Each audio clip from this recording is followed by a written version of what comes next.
Bonjour mes amis, encore moi Guy Lorando, l'auteur de Symbiose et Attraction, la science de s'aimer soi-même et de vivre entouré d'amour. Aujourd'hui, je vais vous parler des martyrs de la progression économique. On a 8 milliards de paires de bras sur la Terre. Puis on dit qu'on manque de main-d'œuvre. Quand le président canadien a demandé à Von Braun, son scientifique des fusées, qu'est-ce que ça prendrait pour envoyer un homme sur la Lune puis de le ramener vivant? C'est eux ce qu'il a répondu? La volonté de le faire. Ce qui manque dans la population maintenant, c'est la volonté de le faire. Puis la paresse, là, c'est tout simplement le manque d'intérêt absolu de faire ce que c'est que les gens nous demandent. Mais là, diviser pour régner, je pense que ça va faire. OK? Le premier a fait caca dans le petit pot, le meilleur dans tous les domaines, dans le but d'obtenir la position la plus enviable. Le contraire du verbe envier, c'est le verbe aimer, l'élément rassembleur, diviser pour régner. Puis au service d'un riche seigneur venu d'ailleurs. OK? Servir en latin, ça veut dire être l'esclave de quelqu'un. Tu deviens un esclave, se faire apprécier ou considérer, toi? Non, il se fait abuser puis mépriser. Là, le gars, il va travailler fort pour essayer d'avoir la considération de ses patrons pour avoir une promotion. OK? Ora pro nobis, prier en notre faveur. Tu sais, ça veut dire parler pour nous autres.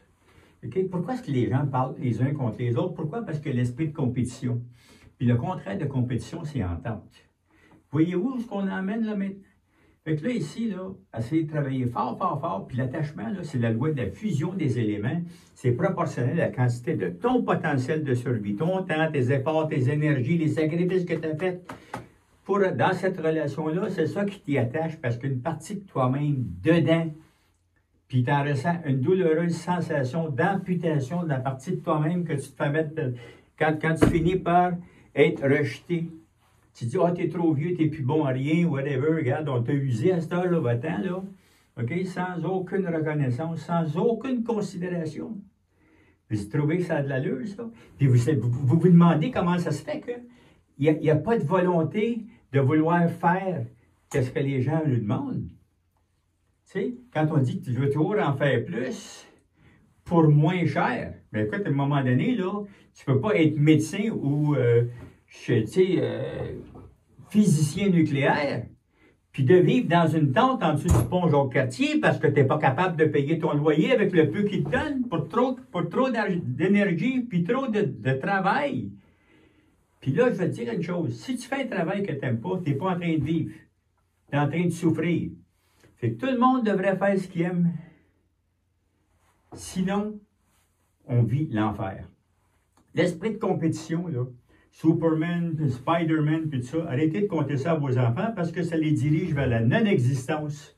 Parce que tu ne peux pas devenir quelque chose qui n'existe pas. Parce que Superman, il a une identité secrète, parce que si le monde savait qui c'est, il bombarderait à coups de bombe atomique s'il faut, parce qu'ils sont jaloux du fait qu'ils soient tellement capables et eux aussi incapables, puis qu'ils puissent donner aussi généreusement alors que les autres ne suffisent pas à leurs besoins. Puis il y a un vieux proverbe germanique qui dit « Il n'y a pas de plaisir plus doux au cœur du jaloux que celui de percevoir l'infortune soudaine de celui qui l'enviait depuis toujours. » Est-ce qu'on peut tout simplement avoir d'autres modèles qui existent à devenir, comme par exemple le bon écrivain, le bon musicien, le bon avocat, le bon notaire, celui qui aime ce qu'il fait et qui c'est beau parce qu'il met son cœur dedans. Ça, c'est quelque chose qui mérite d'être imité. Puis c'est quelque chose qui mérite d'être utilisé comme modèle de croissance pour nos enfants. Fait que là, l'histoire de contes de fées, là, arrêtez donc de compter ça à vos enfants, parce que si vous mentez à vos enfants, ils vont mentir à vos petits-enfants, puis ils vont se diriger aux autres aussi vers la non-existence absolue. C'est pour ça qu'il y a autant de suicides. OK? Puis à part de ça, moi, je fais partie des adolescents du 3e âge, puis j'aspire à retourner à l'enfance. Mais je vais vous dire une chose. Nos amis, là, à mesure qu'on prend de l'âge, là, ils ont la mauvaise tendance à créer un vide à l'intérieur de nous en mourant trop vite. C'est pour ça qu'il faut renouveler constamment son entourage. C'est ça qui est important, renouveler. Vous voyez que des gens, ils ont des penchants. Il aime ça parler la même chose que vous. Il aime ça faire les mêmes choses que vous. Vous aimez discuter ensemble. Invitez-les donc à souper.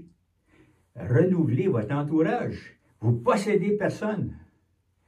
Là, ici, l'amour, là, comme je vais l'expliquer dans le livre, ça débute par un sentiment d'émerveillement qui nous inspire le désir d'en découvrir toujours plus sur notre merveilleux sujet de fascination. Puis, vu que le savoir, c'est le pouvoir, l'amour, c'est le pouvoir. C'est pour ça que ce livre-là, la première de la série, ça commence par te connaître toi-même. Je te parle de toi là-dedans. OK? Puis là, tu vas comprendre pourquoi est-ce que c'est que tu as arrêté d'apprendre si vite comme quand tu étais bébé. Puis qu'est-ce qui t'a fait peur au point que c'est que tu as peur d'avancer. Parce que pour sortir d'une situation, il faut que tu rentres dans une autre. Parce que tu ne peux pas cesser d'exister. Il faut que tu rentres dans une autre situation. Laquelle? Tu as peur avant de rentrer. Qu'est-ce qu'il y a à l'autre bord de la porte? Mais si je te le dis d'avant, je te donne les bénéfices, tu vas avoir hâte de passer à travers. Hein?